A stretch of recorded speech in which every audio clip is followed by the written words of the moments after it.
Welcome, everybody. It's episode 3 of It's Called Soccer Summer Series. That's Dax McCarty. I'm Taylor Twellman. It's a big week of soccer with the FIFA Club World Cup here, Major League Soccer's regular season going on. But as always in the United States, there's other sports always going on. That's what we do. The Florida Panthers won the Stanley Cup in back-to-back seasons. The Oklahoma City Thunder won the NBA championship 17 years after moving to Oklahoma City. So, Dax, I get it. You were right. You picked the Oklahoma City Thunder. That's not the point of this conversation. The point of this conversation is I have two general thoughts. First and foremost, congratulations to the Tkachuk family. My father coached the best athlete in that family, the sister. But more so, I love the fact that at the end of the Stanley Cup, in any hockey playoff series, you've got to line up, shake the hands as if we were 9, 10, 11, 12 years old. And for those of you that are new to who I am, Dax will often remind me, I lost 4 MLS Cups, 3 in a row. I could not imagine in those 3 in a row that I lost, having to get in the line and shake the hand of the players in the opposition that beat me. So first and foremost, love the sportsmanship. Secondly, congratulations, Oklahoma City Thunder. But I'm sorry, there's going to be a little bit of an asterisk next to this because Halliburton in the first quarter tore his Achilles. They were the unanimous favorite. I get it, but Dax, that was as anticlimactic of a Game 7 as I've ever seen. Just your general thoughts from the Stanley Cup champions and more so Game 7 of the NBA Finals. Yeah, well, with the hockey stuff, I love going to hockey games. I went to a couple New York Ranger games when I was at the Red Bulls. I went to a couple Nashville Predator games when I was in Nashville. Hockey is an unbelievable sport. It's a lot of fun to watch. I just don't follow it enough to know exactly what's going on, which is why I didn't realize the Florida Panthers were as good as they were and back in the Stanley Cup Finals. So congratulations to them. I'm sure the state of Florida will celebrate that loudly and proudly as they should. Good, as they should. I'm definitely a bigger NBA fan, right? I grew up in the era of Shaq and Penny with the Orlando Magic, one of the best eras, I think, for Orlando sports ever. That didn't culminate in a championship. But I love the fact that 2 small market teams were in the NBA Finals. I love the fact that there's new superstars kind of being born here and there with SGA and with Halliburton, who's been a really fun player to watch and see how he's grown over the season. But you're right, T. It feels a little bittersweet, right? Didn't it feel like the celebrations were a little bit understated from Oklahoma City? I mean, it's their first championship since they got to OKC, 17 years ago it was. But because of such a catastrophic injury, which if you see the replay, you knew Halliburton knew away, which is horrible. It's devastating, especially for him. And the way that he started that game on fire, I think he made 3 of 4 from three-point land. Like, that was going to be an epic Game 7. And so the injury in the second half, it definitely took the wind out of Indiana's sails, and it ended up being an anticlimactic Game 7, which is a shame because it was such a great series. Congratulations to Oklahoma City. Congratulations to the Florida Panthers. That's what we do in American sports. We love playoffs. Yeah, and we love playoffs, and we basically anoint whoever wins our league championships the world champions, because that's of course just what we do in the United States. Nothing more American. To put a bow on it, Tyrese Halliburton literally tweeted as you and I were just taping this podcast about not only his Achilles being injured, but his mind being injured the most. So best of luck to Halliburton after surgery. Remember, you can subscribe to the show on YouTube, Spotify, and Apple Podcasts to make sure you never miss an episode. Here's what we got coming up. You ask any center back, he is an absolute nightmare to play against. It was comical. It was laughable. It's soft, because what are you going to do during the World Cup next year? Taylor, you know this as well as I do. GMs in MLS, they talk. It's Messi's birthday. I'm curious, you get him a birthday present? You had to wash his car, Benjamin, didn't you? We don't have any of those traditions here. Buddy, that is historically is a loser franchise, and now I got to buy their jersey? I'm not doing that.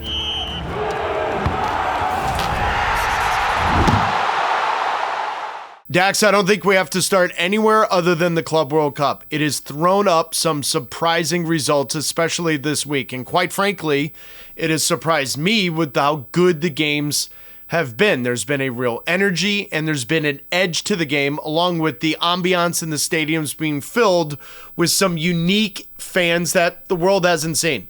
But that's not where I'm going. We can't look any further than Inter Miami. and you had a big statement after their 2-1 win against Porto, and that's where I want to start with this. Your quote was, in the greater context of Inter Miami on a global stage, representing MLS, that's the biggest result for an MLS team in MLS history. End quote. Dax, explain yourself. Well, it's quite simple, T. If we want to compare ourselves to the best in the world, and we want to eventually shoot for the stars and start competing regularly with teams from the best leagues in the world, then we have to start winning games like this. And it's very difficult because there's not a lot of competitions where we are going to play against these teams in an official competition. It's most likely only going to be the Club World Cup. And so, look, if you want to put a marker in the ground and say we can compete or we're on the right trajectory to competing with these clubs, you have to win.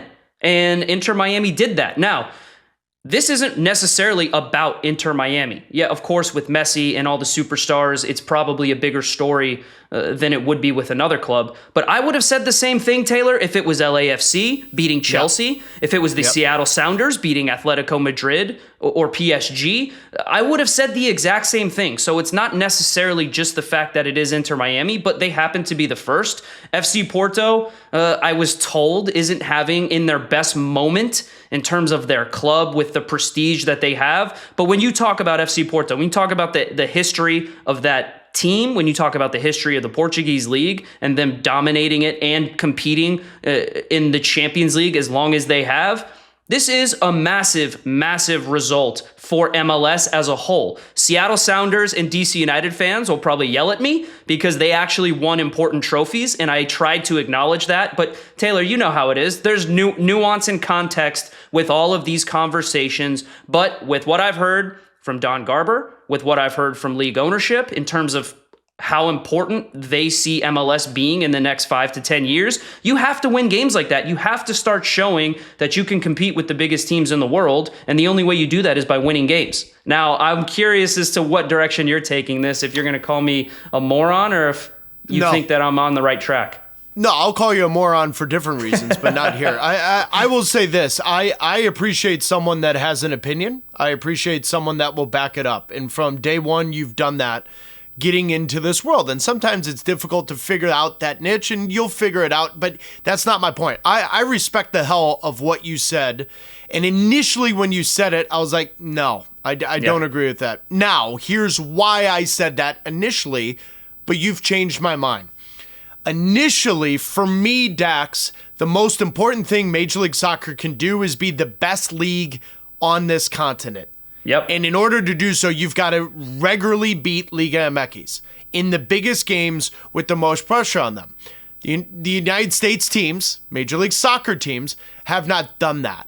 Now, Toronto, you got to throw in that because eventually they joined Major League Soccer. So then the Canadian representation was there. Anyways, you follow my point. Yep. So initially I want to say, I don't know. I wanted Seattle and DC United and LA Galaxy to be like, well, no, that was real pressure on that. I'm not saying there was no pressure on the Club World Cup, but there was a debate to be had whether Inter Miami even deserved to be in the Club World Cup, and yet FIFA made that decision. Now, good on Lionel Messi and Javier Mascherano and crew to deliver for FIFA and Major League Soccer and all of that. But then I start looking at numbers, and buddy, you know me. I am a real numbers guy. Porto's total market value of their squad, according to Transfer Market, is $407 million. The total market value of the squad of Inter Miami is $109 million. So when you actually look at it and think about what happened beating Porto, and I could give a rat's ass how bad of a season they've had or where they are. Agreed. The reality is their squad is 3x market value to anything Inter Miami had. And they won 2-1. But then I was going to say to you, if they beat Palmeiras, I would have argued that might have trumped the Porto one because it wasn't a one-off. Now, 2-2 draw, fine. Now that puts you up against the European champions and Paris Saint-Germain. However, Dax, when you look at those two games, I couldn't agree with you more. I think this is a pivotal moment for Major League Soccer. I think Inter Miami, I think Javier Mascherano, I think Lionel Messi, I think Sergio Busquets and Jordi Alba and Luis Suárez, everyone knows it because now they've wet the lips of all of us that have been involved in the league for 25 years plus, seen the league grow that is now in the 30th year, where the commissioners in that building, the owners are looking at it saying, we are now at the precipice where we can actually compete. And I'm not going to sit here and be an idiot and a prisoner of the moment and say, you're going to win 7 out of 10 games against Porto. You're not. Yep. When your squad is 3x more valuable and deeper and all of that.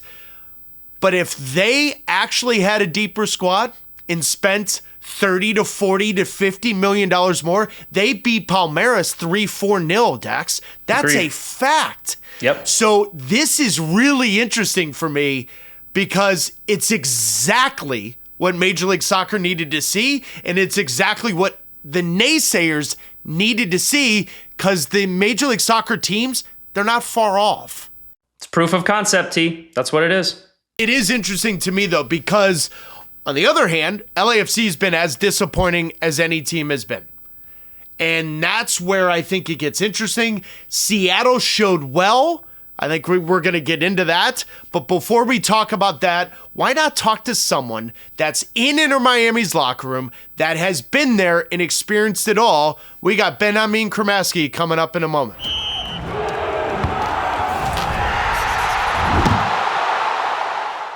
This episode is brought to you by Ultra Running. When you're out for a run, it should be about hitting your goals, clearing your head, or just getting out in the fresh air. The last thing you want are uncomfortable shoes that rub or slow you down.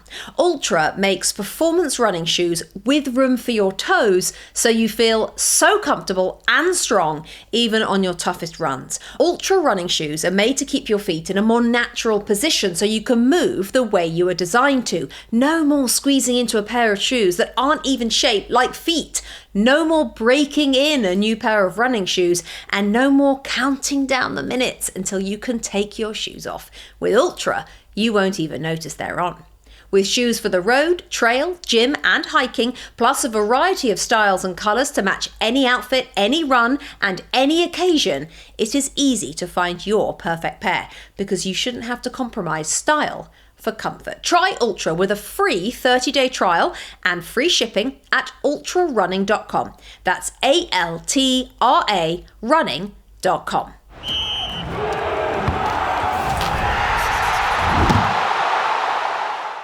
We're joined now by Inter Miami Academy graduate Benjamin Cremaschi. Benjamin, good to see you, my friend. You're through the knockout rounds of the Club World Cup, dude. The only MLS team to get out of their group. How big of an achievement is that for you guys?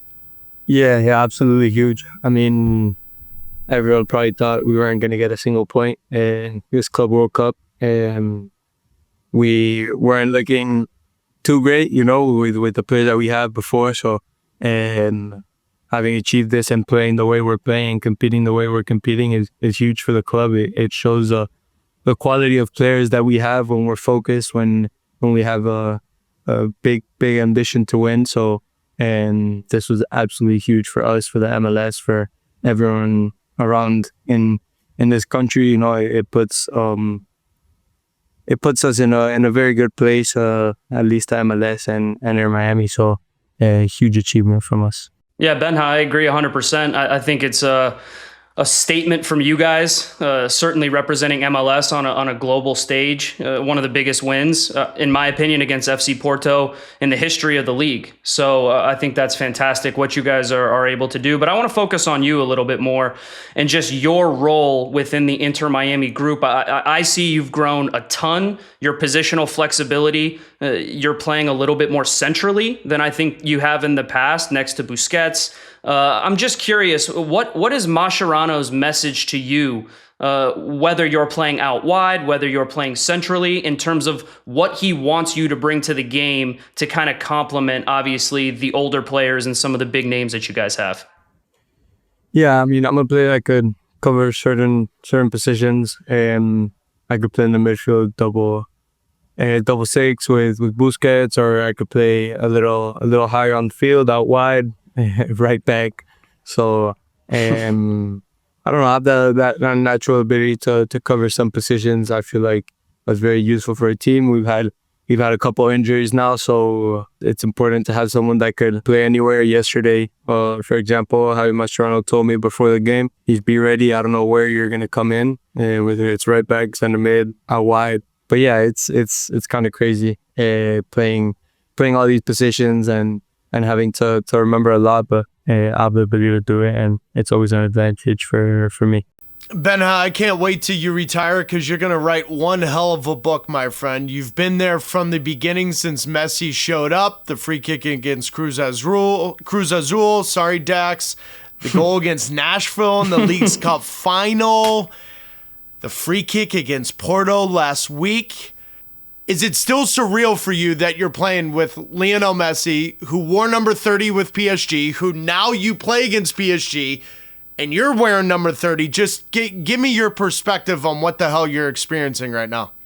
Yeah, obviously it's been crazy 2 years playing alongside him, just watching him do what he does. I mean, all those goals that you named are incredible goals by him, and just being there on the field, on his side, experiencing that is crazy. Which one was the best goal in your mind? I mean, honestly, it kind of includes me versus Red Bull, the one that he just gives me a ridiculous pass. I think that's the craziest goal, but probably the most important goal, I think it's against Porto, 100%. That was very important for us. No, I'm glad that you didn't mention the goal against Nashville in the Leagues Cup final. I don't need to keep reliving that pain in my life. On Sunday, you face the European champions, Paris Saint-Germain, obviously Messi's former team. You play in Atlanta, a place I know fairly well. Just what's the vibe? What's the mood heading into that game? How much confidence do you guys have knowing that you got through your group and knowing that you're going to the knockout rounds of this huge competition?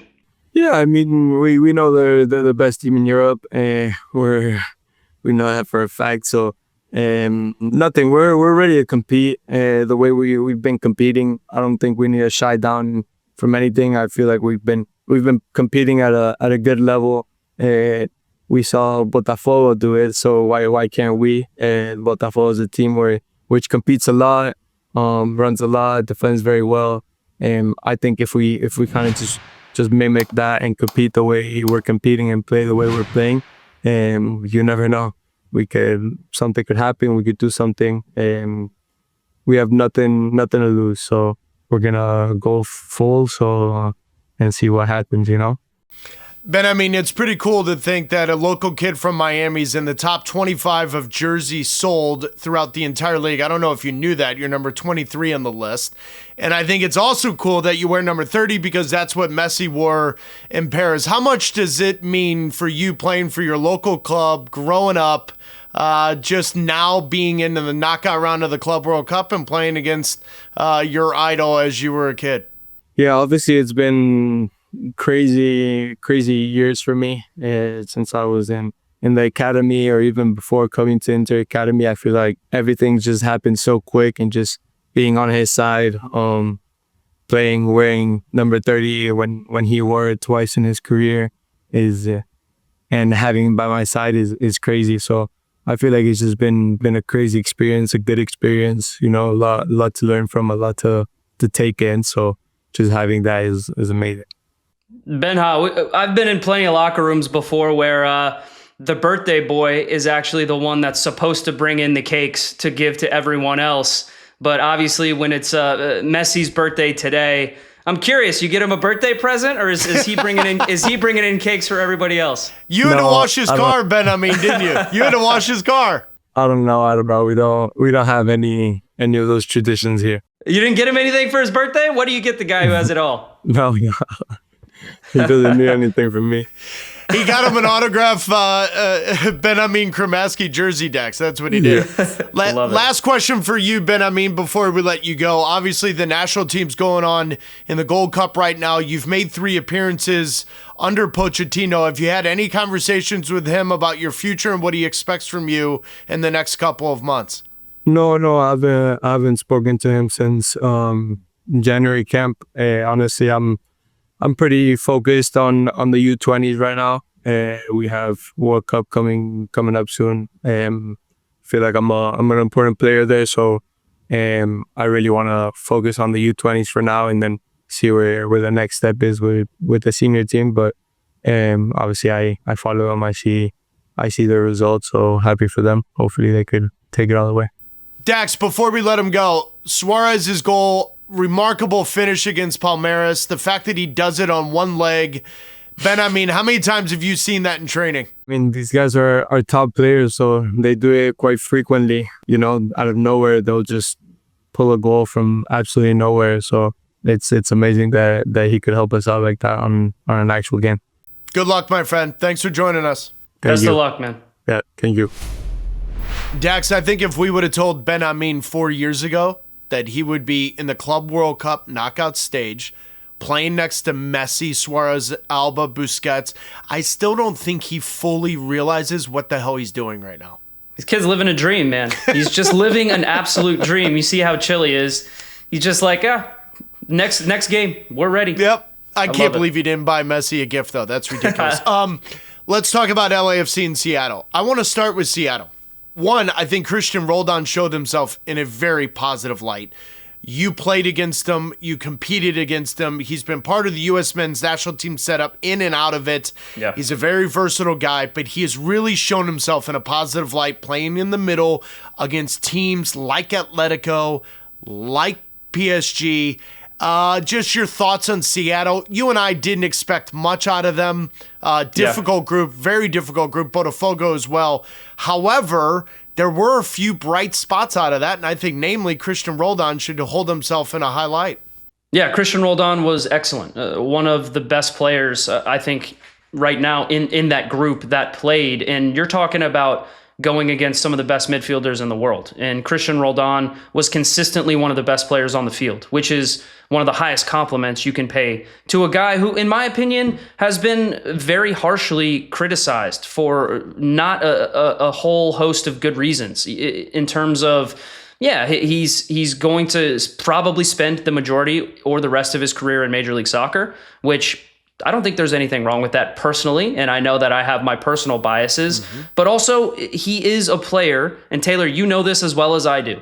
GMs in MLS, they talk, and they also talk about value and players who are underrated, and it's not a surprise that Cristian Roldan is consistently talked about as the most undervalued, underrated player in MLS, and a player who any GM in the league would take in a heartbeat to help build a club and a franchise around him. So he deserves a ton of plaudits for his performances. And look, on the whole, as a macro viewpoint from this tournament with Seattle, I'd say the results went about exactly how we figured they would be. Botafogo is a really good team, not in the best form coming into this tournament, but any point that Seattle got was going to be a point where you said, hey, hat tip. It was going to have to be an otherworldly perfect performance. And while Seattle showed well, they never played perfect by any means and good enough to beat these really high-level, high-quality teams. The difference is up top, T. You have players in these other teams who, when you give them a chance or two, they will punish you.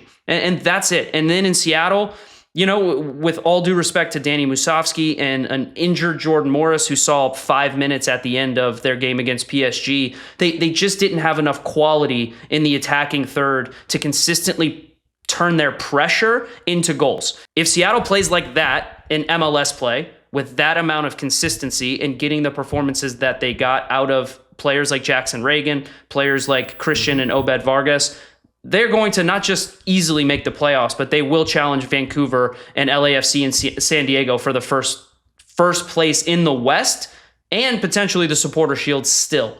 They're going to have to get something from Jesus Ferreira. Listen, difficult angle, but an open goal against Paris Saint-Germain. He just hasn't looked the part with Seattle. And Jordan Morris getting healthy at the perfect time, that's going to help them. Before I move to LAFC, I actually want your opinion on this because you played the position very well for a long time. Obed Vargas, $10 million. Rumor is Liga MX's teams are sniffing it. If I'm not mistaken, the rumor is Tigres. I'm going to just say it. I don't want him going to Liga MX. Yeah. I don't. I think Obed Vargas, now having made his He will be a Mexican national team player. He's not going to play for the United States. I just believe the move. I know for Seattle, $10 million is real money for a homegrown. I just think the move for him is to go to Europe. Agreed. And I see the Mexican player that goes to Europe, and whether it's a smaller club, get his feet wet, get into it, I just see a really high ceiling for him. And I don't know if going to Tigres right now would be the best move for him 5, 6, 10 years down the road. Fair? I think that's very fair. And I agree with you 100%. I don't think that going to Liga MX right now, especially even if it's Tigres, I don't think that is a material step up in level of competition or league. I think MLS has come a long way in terms of a fairly even playing field right now with Liga MX. And forget about the Vancouver Whitecaps in the CONCACAF Champions Cup final. Obviously that happened. And then 2 years ago, the Columbus Crew. I still believe that MLS is on a very even playing field right now with Liga MX, especially the last 5-6 years. I would love to see Obed Vargas be patient. I would love to see him wait and I would love to see the Seattle Sounders have a conversation with him and say, hey, even if we get an offer that's a little bit less than maybe the maximum we can get from a Liga MX team, what is your preference? Do you want to go to play in Mexico, or would you prefer Europe? Because whatever your wishes are, we will make that happen as long as it makes sense financially. I mean, I think that's totally fair, and I would love to see him go to Europe as well.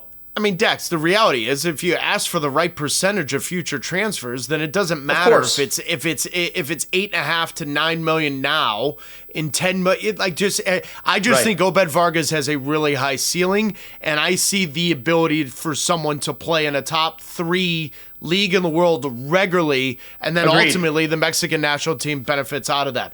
Let's move to LAFC. As disappointing of a performance as I've seen, and it has nothing to do with the result. Chelsea was kind of the performance I expected. Fine. Bouanga was nullified, which caught me a little bit by surprise because Chelsea was going to dominate possession and all of that. Olivier Giroud was a non-factor, completely non-existent, and I think it's safe to say up to this point, it's a disappointment, if not a huge flop. What do they do this summer with him? That's going to be very interesting. But the second performance, and I get it, Bouanga misses a penalty that gives them a 1-1 draw and keeps them alive in the final group stage game. But Dax, LAFC was lifeless. Yeah. And I just didn't expect that from a team that has probably, of the 3 teams within the Club World Cup of MLS teams, the most balance, the most confidence in who they are. I'm not saying they're better or more confident than Messi and Suárez, but I'm saying a confidence in their identity. Dax, they were lifeless in the first 2 games. Yeah, they were bad. And their loss against Esperance was I think all the things that are, when everything goes wrong for LAFC, this is what you get. When Bouanga has an off game, right, you just don't see enough quality and to be completely honest, enough tactical adjustment to make them better. And Esperance is a team that they should have beat. They should have beat that team. And so Agreed. You're right. The performance, it's so disappointing. And, we could go back to Old Takes Exposed and basically just look at both what we said, because I agreed with you. LAFC, with the form they were in, the confidence that they had beating Club America, and not just getting lucky against Club America. No, they Taylor. beat them. They beat them, better. and they played well. And this is the frustration that I have with LAFC. It's on a bigger scale with LAFC and Chirundolo, is that I've seen them put together great performances and beat big teams. And it's not consistent enough to where we can consistently talk about them as challenging with the best teams in the league. I don't see enough from their squad depth. I don't see enough from Giroud. He was so disappointing. I mean, after the Chelsea game, you thought, okay, how can they get better? How are they going to have to adjust? And it wasn't with Abobasi up top. It was putting Giroud on the field. You're going to have a little bit more possession. Can you get him more involved? Can you get him chances? He was a non-factor. He was a complete non-factor. LAFC had no life. And I don't want to hear any excuses about the weather or they had to travel, any of this stuff. You qualified for the Club World Cup. You want to put your best foot forward. Full stop. LAFC has not done it. And now they're eliminated because of it, when we were sitting here thinking that they would be the team that was going to potentially be able to carry the weight of MLS the furthest in this tournament. Very disappointing tournament for Steve Cherundolo and company.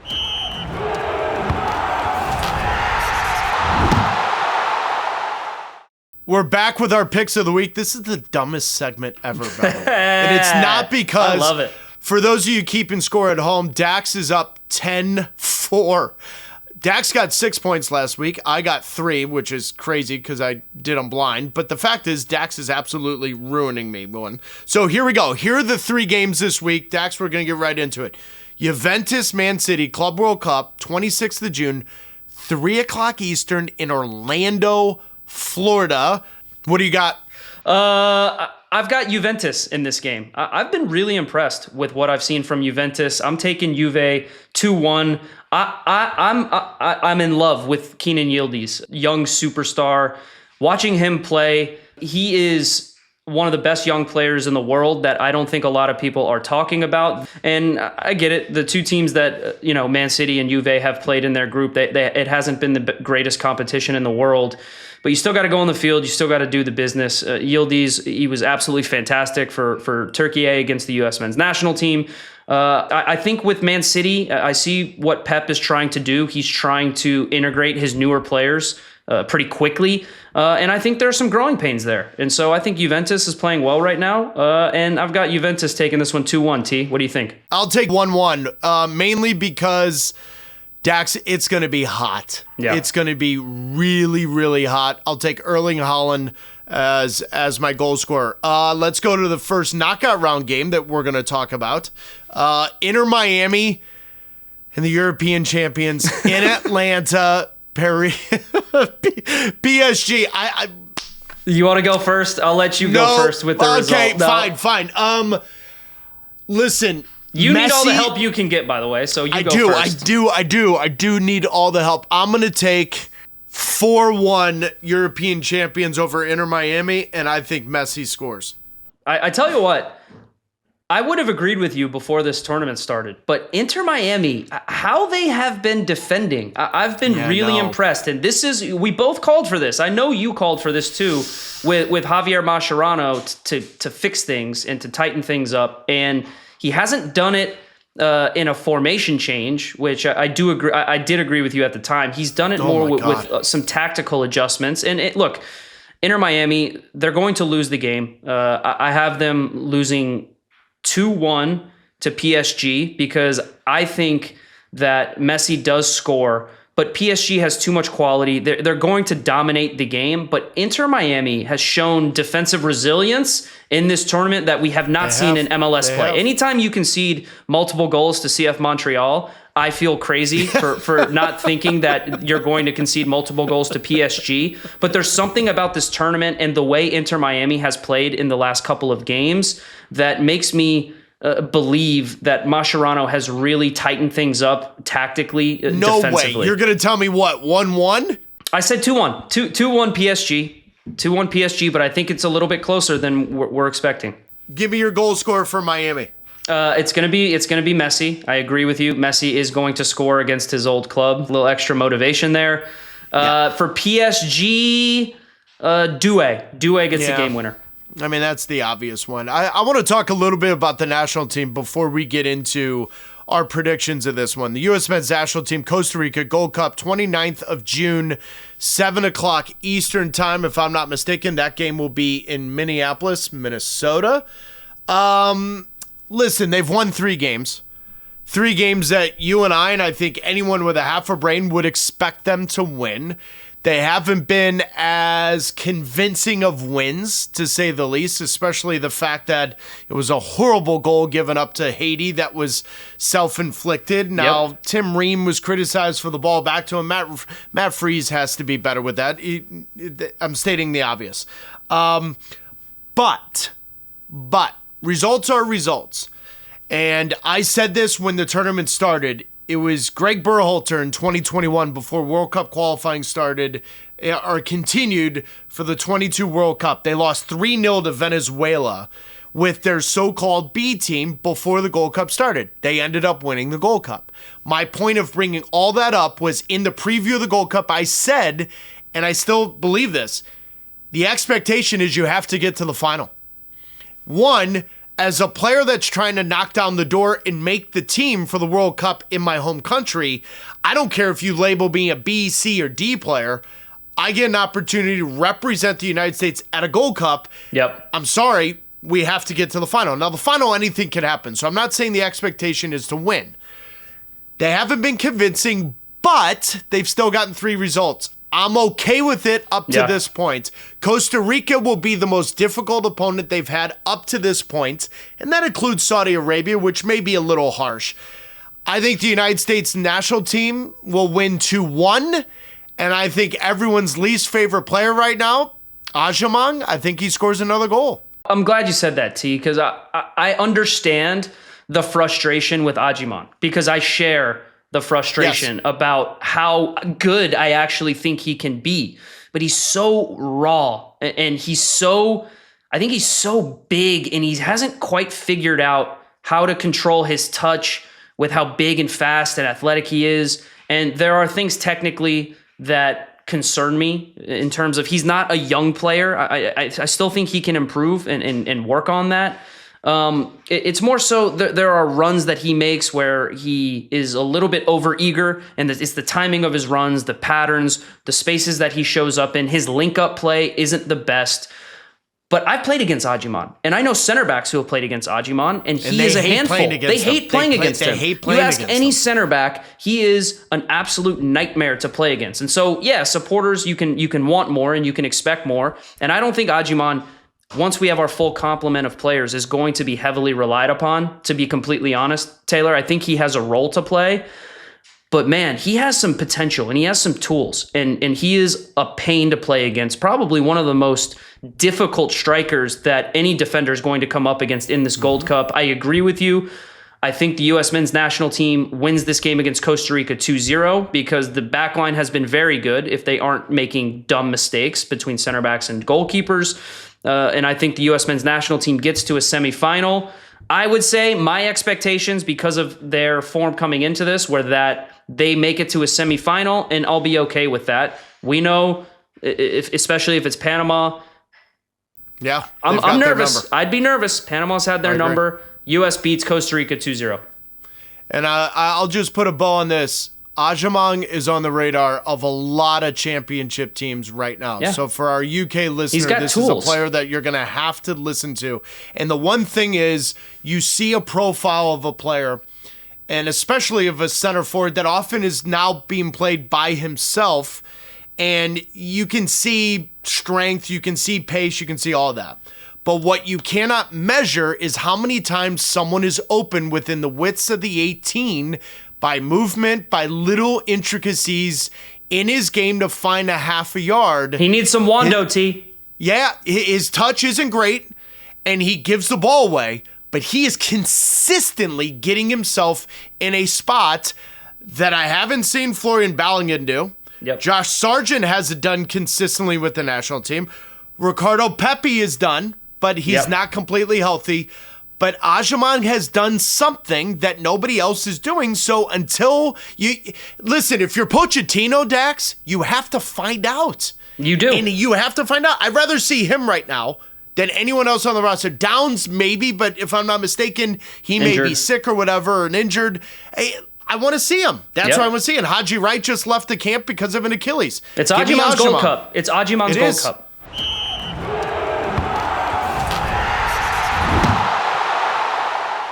Dax, my favorite part about this podcast is summer socials. We look at some social media stuff and we do a little bit of a segment on it. This is right in my wheelhouse. An old man get off my lawn. Firstly, it's Borussia Dortmund's changing room posts.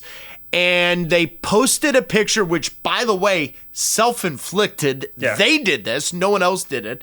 But it was during the first half of their 4-3 win, right? In the Club World Cup. And there was a lot of opinions on this online. Our colleague, a former opponent of ours, teammate of ours with the national team, Stu Holden, was great. He called it the softest thing he had ever seen. Dax, they were watching the game because it was 87 degrees. Now, for our UK and European listener, that's 30 and a half degrees Celsius in Cincinnati, Ohio. It's insane. Honestly, Stu hit the nail on the head. It is self-inflicted. It's insanely soft. It's funny because Dortmund, they probably had this conversation internally. Like, hey, what are we going to do when everyone is asking where our subs are? Okay, so someone's going to have to address where our subs are. If they're just hanging out in the hotel room, are they on the bus? No, okay, they're chilling in the locker room watching the game.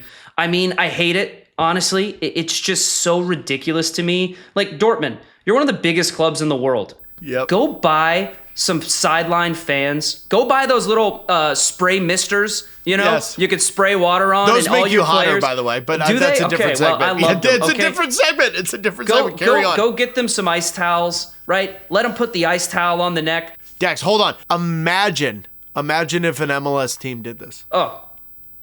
No, you see what I'm saying? Abuse to the high heavens. And this is where the hypocrisy of insane. social media, you lose me right from the beginning.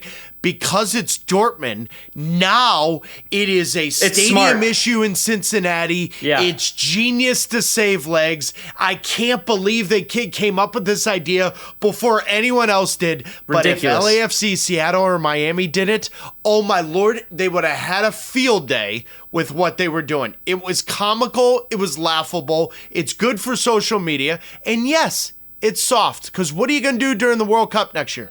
Taylor, what comes next? Are we going to have a warm-up in the locker room now? Is your strength and conditioning coach going to warm your players up in the locker room with the air conditioning so then they run straight out of the tunnel directly onto the field, right? The referee holds up the sign and he just comes out, kind of like WWE. And I love my Germans, by the way. Of all people, the Germans being soft, what are we doing? All right, the other one I want to look at is this past weekend, there was Fanatics Fest that was in New York City. It looked incredible. LeBron was there. Tom Brady was there. But one thing that caught my eye on social media was this special release of NFL teams if they wore soccer kits, soccer jerseys. Did you see this, by the way? I did. Okay, so I'm going to ask you two things. What was your favorite jersey, style, whatever it may be? And two, who's your favorite football team? Because I don't know this answer. Tampa Bay Buccaneers, favorite football team. Yep. Grew up with Chucky, my boy John Gruden on the sidelines. Are you technically his son? I think he's my great uncle. But he led the Bucs to the 2001 Super Bowl. And that made me really love and appreciate defense in the NFL. You had characters, man. You had Warren Sapp, right? You had Derek Brooks. You had John Lynch. Just an all-time defense. And then one of my all-time favorite NFL players as a fullback, Mike Allstott, which was he was a pleasure to watch. So shout out to them. Did you like their jersey? Did you like the NFL version of the soccer jersey of their team? Because I thought it was fine, a little bit bland. Yeah, like it didn't stand out to me. It was okay. Didn't stand out to me. And look, I got to be honest. One of them that stood out to me that was incredibly busy, but I absolutely love what they did with it, was the Chargers. I love how they incorporated the colors and the bolt. It's a little bit busy, but I love it. It's uniquely San Diego. That one, but if you're asking me about another jersey where I'm just like, beautiful, classy all the way around, it's the Dolphins. And it's because it's simple and I love their colors. Look, I'm gonna bring this back a little bit to soccer. When Inter Miami released their third that retro kit that was Dolphins inspired, it was sick. Instantly became like one of the best jerseys that MLS has had. I love the colors. I love the color scheme. What do you got for me? I thought what was interesting, Dax, is like the symmetry between some of the franchises, and we're going to get into this in a later episode because the Lakers were just sold for $10 billion. Right. But when I saw the Cowboys jersey, I immediately thought of Real Madrid. When I saw the Jets jersey, which ironically, their owner now just bought 43% of Crystal Palace, but their jersey looked like Celtic. Yep. Right? So like you started to look at the Patriots jersey, I was a little surprised that it looked like an AC Milan jersey where I probably would have said maybe not. But my man, the Detroit Lions jersey was mint. It was very nice. Just a blue stripe right down the middle. And that is really weird for Detroit Lions to have mint gear for that franchise. I get it. The last 2 years they've been decent, But buddy, that is historically is a loser franchise, and now I gotta buy their jersey? I'm not doing that.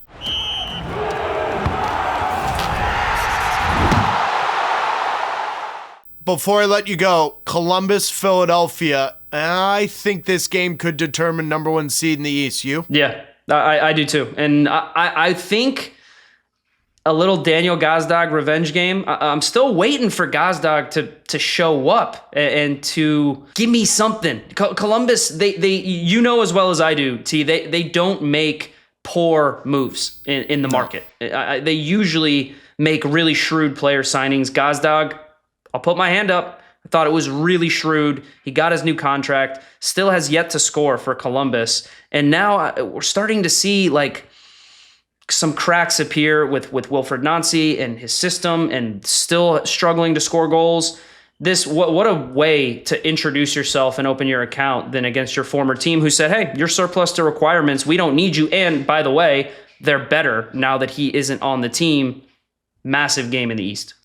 Great game Sunday night, 6 o'clock Eastern time on MLS Season Pass on Apple TV. That's Dax McCarty. I'm Taylor Twellman. We'll be back next Friday on the 4th of July, reacting and building up to the Gold Cup final, hopefully with the United States, on It's Called Soccer Summer Series. Please remember to subscribe to us on YouTube, Spotify, and Apple Podcasts. See you next week.